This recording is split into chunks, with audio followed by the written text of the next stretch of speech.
Oke, Oke, sekarang kita akan bahas tentang transfer function dan juga block diagram. Oke, kalau kita lihat di buku, jadi transfer function itu adalah cara kita untuk merepresentasikan model input-output dengan lebih yang biasa digunakan, gitu. Yang bisa digunakan untuk merepresentasikan model input-output. Nah, definisinya adalah ini ya. Jadi fungsi output per fungsi input, tapi dalam domain S ya, yang sudah ditransformasi Laplace. Jadi itu definisi dari transfer function. Kalau yang biasa kita pakai ini di sebelum-sebelumnya itu adalah fungsi output ya. Bentar.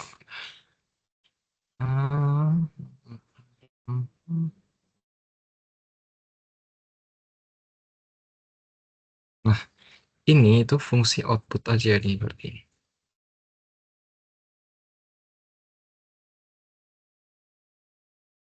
Misalnya nih ya, sebagai contoh,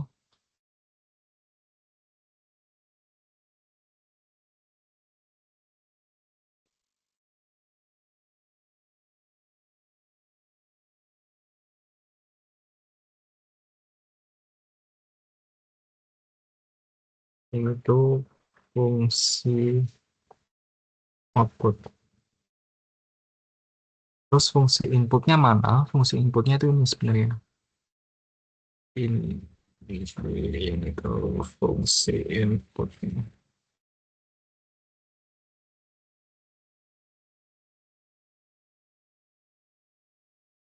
Itu fungsi input. Jadi kalau kita mau tahu transfer function-nya gimana, jadi transfer function dari sistem ini adalah CA2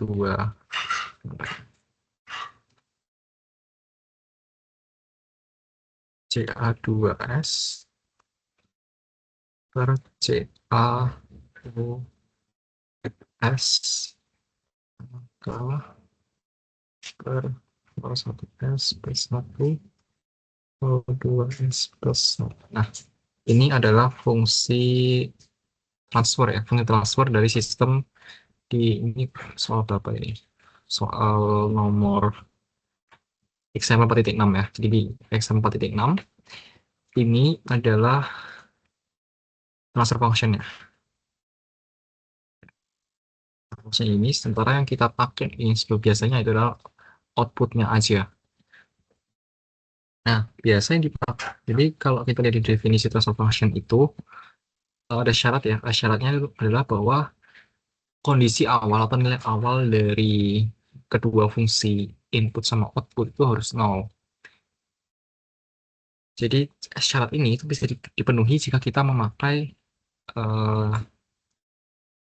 variabel deviasi atau variabel yang ada notasi tanda petiknya ini ya, yang paling penting. Ini variabel deviasi. Nah, jadi dalam jadi kalau kita membahas tentang transfer function, semua variabelnya itu uh, bakal memakai variabel deviasi, sehingga dalam penulisannya itu tidak perlu menulis pakai tanda petik karena sudah ya Pak, ya, sudah sama-sama tahu gitu kalau itu misalnya itu variabel deviasi. Jadi kalau dalam kasus ini berarti nggak usah pakai ini. Tapi di bab sebelumnya, di materi sebelumnya masih perlu kita membedakan antara variabel deviasi dengan yang bukan gitu. Oke, jadi dari transfer function dari persamaan transfer function ini kita bisa menganalisis ya beberapa hal. Jadi ada yang pertama order atau order ya, order persamaan ya.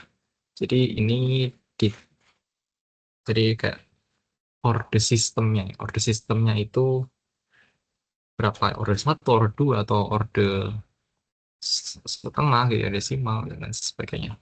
Nah, jadi order ini bisa dicek denominatornya atau penyebutnya. Jadi pangkat tertinggi di penyebutnya. Jadi kalau dalam kasus ini dari pangkat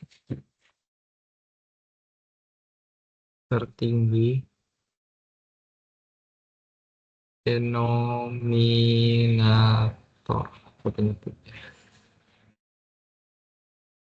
Jadi dalam kasus ini ketika kita melihat di yang soal 4.6 ini, dia order 2 ya, karena ada 2 S di sini. Jadi pangkat tertingginya S pangkat 2 gitu ya. Oke, jadi lanjut ke pol. Pol itu sama kayak akar ya, akar yang kita bahas sebelumnya. Jadi akar penyebut. Jadi yang menentukan stabilitas, yang kita bisa menyebutkan stabilitas dari fungsi tersebut. Jadi ini sama kayak ini ya. Jadi ya ini. Jadi kayak pangkat, itu bukan pangkat, akarnya, akar dari penyebutnya. Jadi kalau misalnya dia, jadi aturannya masih sama kayak yang di sini, tapi kita pakai istilah baru pol namanya. Itu. Terus kalau zero bukan nol ya artinya, tapi ini akar pembilang. Oh, nominator. Ini lalu selanjutnya, oh ini, pengaruhnya akar pembilang atau zero ini itu dia bisa slightly change ya, nggak tahu sih, nggak tahu seberapa besar perubahannya, tapi kayak dia bisa memengaruhi. Jadi sebenarnya nggak mengaruhi stabilitas, tapi bisa mengaruhi bagaimana perilaku itu. Jadi kayak misalnya kayak di contoh 4.56 ini, kan dia orde 2 ya, karena dari pangkat tertinggi yang penyebutnya itu pangkat 2.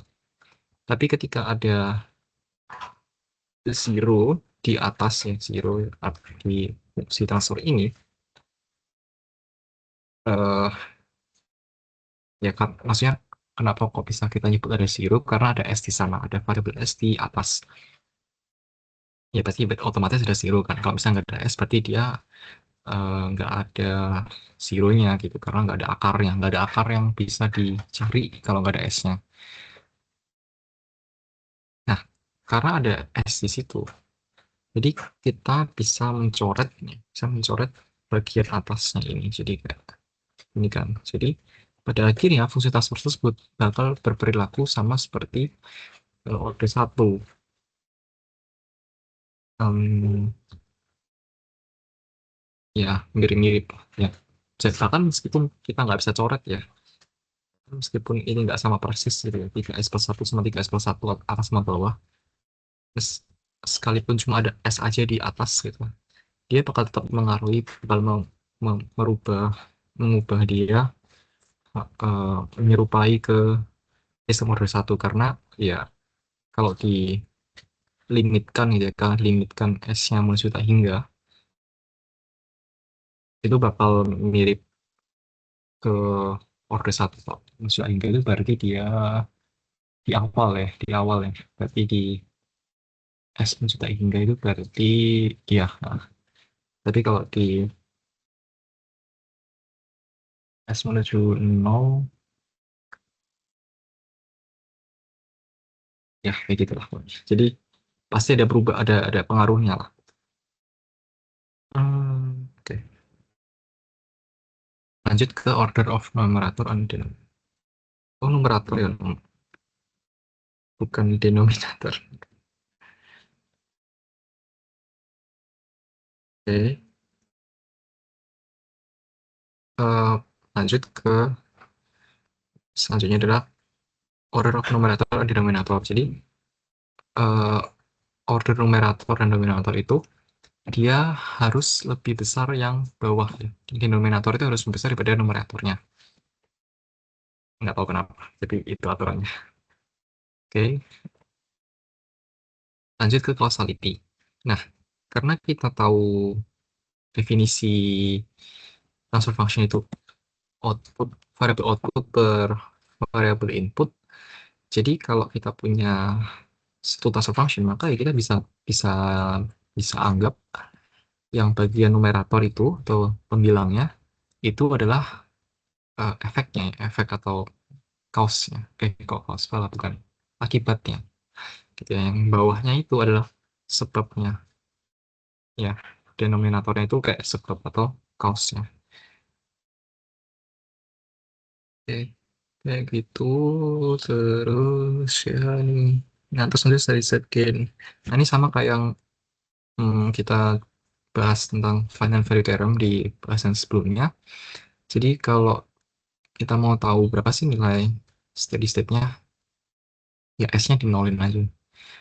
S-nya di nolin itu artinya kalau di apa ya, diubah ke domain T itu artinya T-nya menuju tak hingga, sehingga ya kita bisa cek gitu, nilai steady state-nya berapa. Kayak gitu. Terus lanjut ke block diagram. Block diagram ini salah satu cara buat memvisualisasikan fungsi transfer. Jadi ada beberapa. Jadi, nah di gambar ini bisa dilihat ya, yang boleh dilakukan di blok diagram itu yang kiri, sama yang nggak boleh itu di kanan.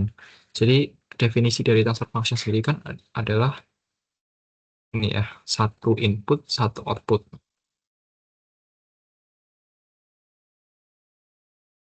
Ini output. Input. Jadi S.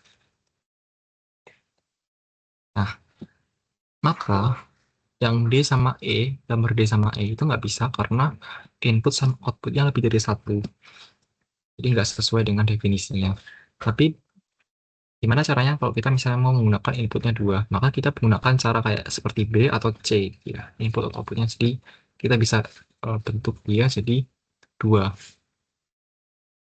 Kalau yang F itu nggak boleh karena kita menggunakan operasi itu menggunakan operasi perkalian yang nggak tidak boleh dibolehkan di blok diagram.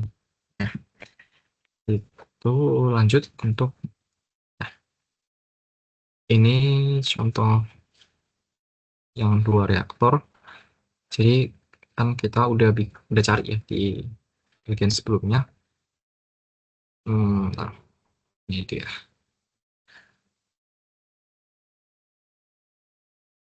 Ini kan ya ini ya. Oh, ini beda. Oh, ini. Nah ini kan kita udah cari ya. Kita tentukan dia cek output variabelnya seperti apa. Jadi seperti ini. Jadi langsung dipit bukan ya. Ini CA1, CA2 ini. CA2 ini. Ini itu adalah bukan salah. CA1 aja. Ya CA1. Jadi output dari masing-masing reaktor. Jadi kita bisa cek kalau ternyata ini.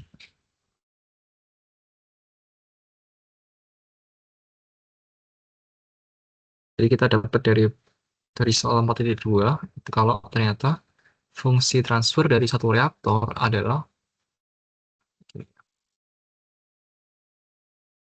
per CAS adalah F F plus VK kali rho S plus 1.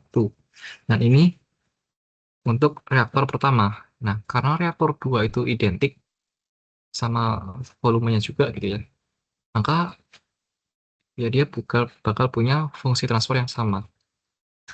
Ini dapat dari mana? Dapat dari 4.2. Kita cuma ngubah, kita menggeser ini.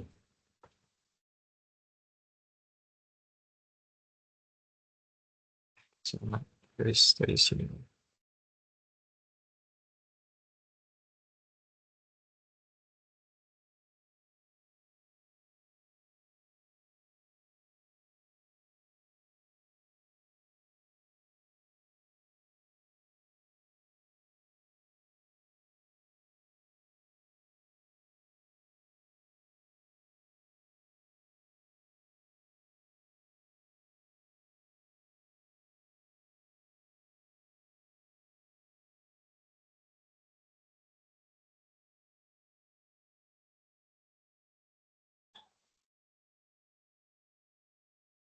Jadi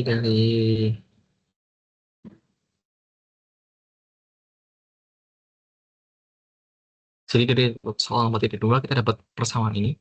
Kalau kita geser variabel outputnya ke variabel inputnya ke kiri, ke ruas kiri, kita pindah menggeser sehingga kita dapat fungsi transfer dari satu reaktor. Nah, karena dia dua reaktor identik gitu ya, sehingga kita bisa tuliskan hal yang sama buat reaktor 2. Sehingga kita dapat diagram yang A ini. Nah, kalau kita mau jadikan satu antara dua reaktor ini jadi satu blok gitu, jadi satu dalam diagram itu kita jadikan satu blok, jadikan satu kotak aja. Maka caranya adalah ini ya, jadi CA2. Maka kita anggap input sama outputnya adalah inputnya CaO, outputnya adalah Ca2. Ini ya. Jadi CaO, salah. Kalau transfer function itu dia output per input ya, jadi kayak gini. Ininya berapa? Ketika kita mau gabungkan ini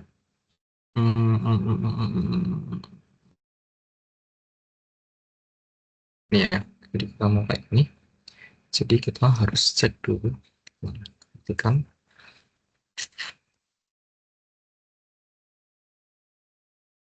CaO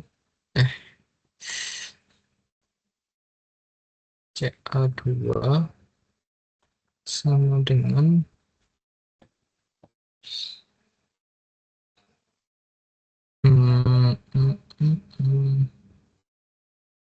gimana ya caranya? Coba cek caranya. Tinggal digabung aja kan harusnya, tapi cara membuktikannya gimana?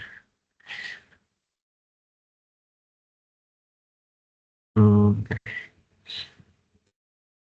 Oke, jadi kita mulai dari CA2 dulu. CA2 itu adalah oke, kita kasih nama dulu di sini. G1 sama ini G2. Kita kasih nama, jadi ini G2 kali CA1 ya. Dia inputnya CA1. Nah, CA1 kita bisa CA1 itu sama dengan G1 kali C0, CA0.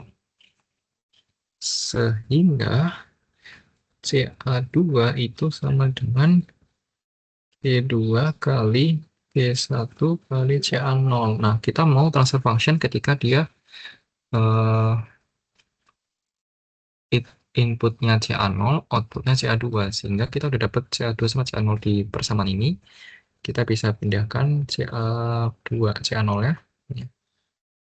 Maka ini, nah, berarti tinggal dikali. Nah, ini berlaku buat semuanya. Jadi kalau misalnya kita mau menggabungkan dua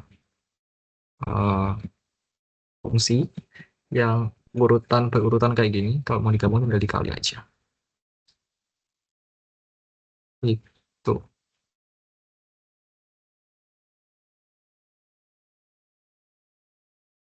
Ya, maka nanti ketika kita mau representasikan jadi satu kotak aja, satu blok, maka ini akan jadi kayak gini. Jadi, satu kali kayak gitu. Lanjut ke ini ya. Ini gimana cara menulisnya? Sudah ada jawaban di buku sih. Jadi cek aja.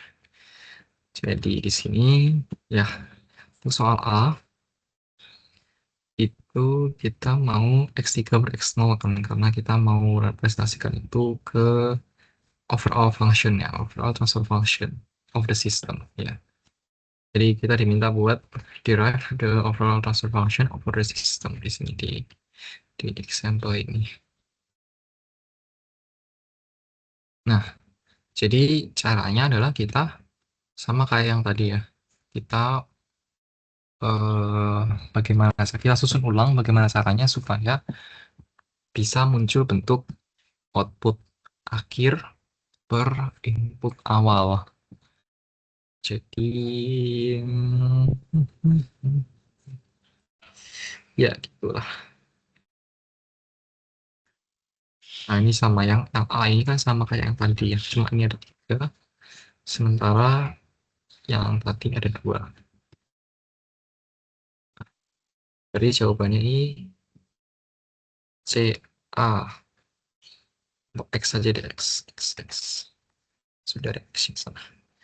Oh ya, karena dia XN ya, dia maunya di ini terus ya, nanti.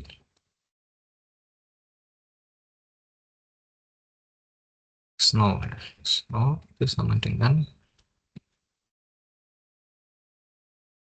N dikali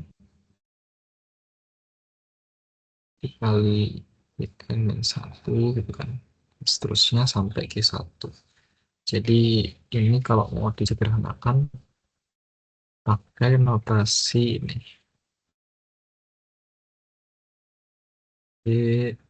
N. Betul ya? Harus kayak gitu ya. Jenisnya. Oh iya, oh iya. Oh salah. Kan pakai N tapi I. I, terus ini I sama dengan 1. Nah, oke lanjut ke B. Yang kalau yang B ini,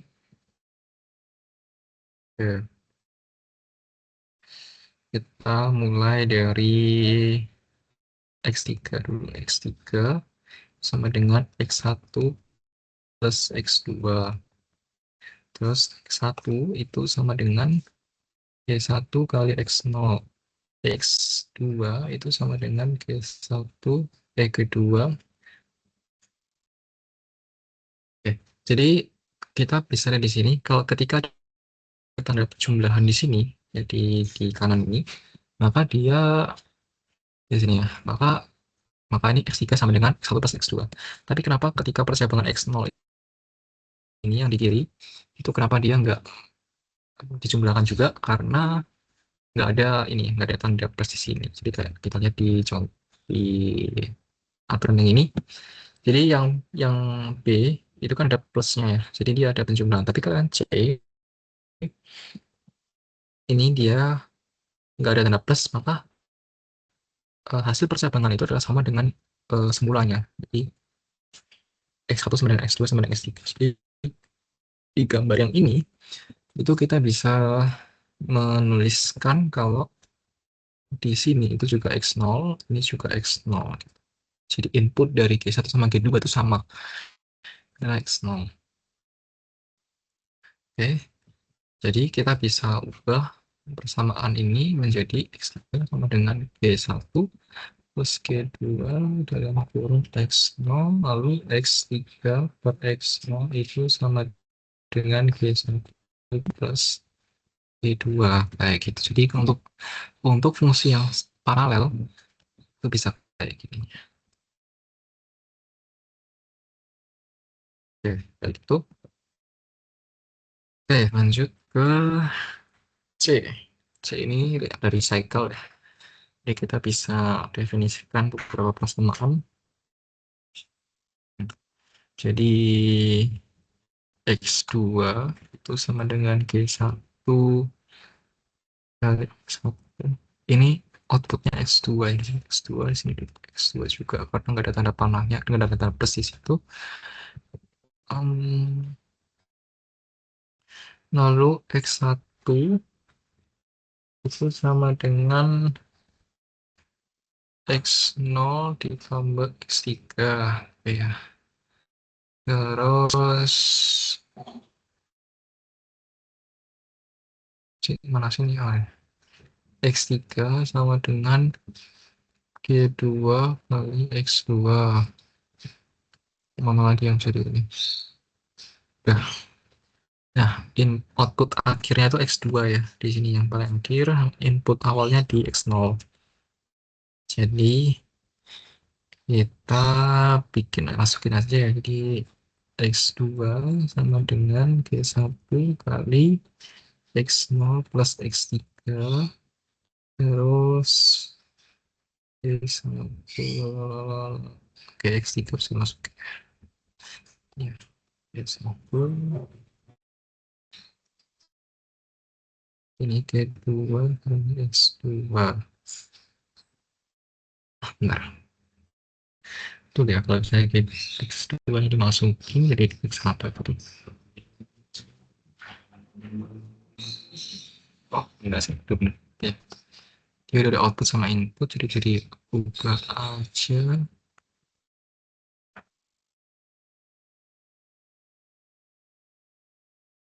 kayak gini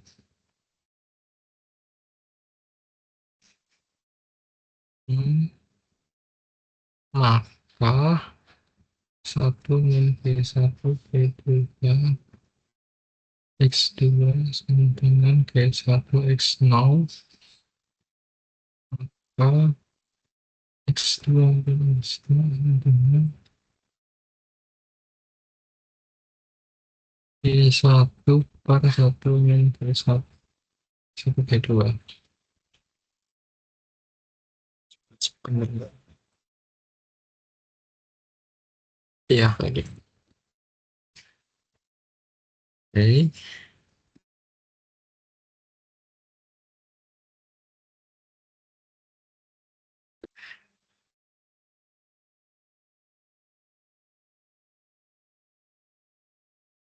kayak gitu jadi tujuannya kita harus mengeliminasi semua elemen yang bukan input awal sama input akhir ya semua semua variabel intermediate harus kita eliminasi.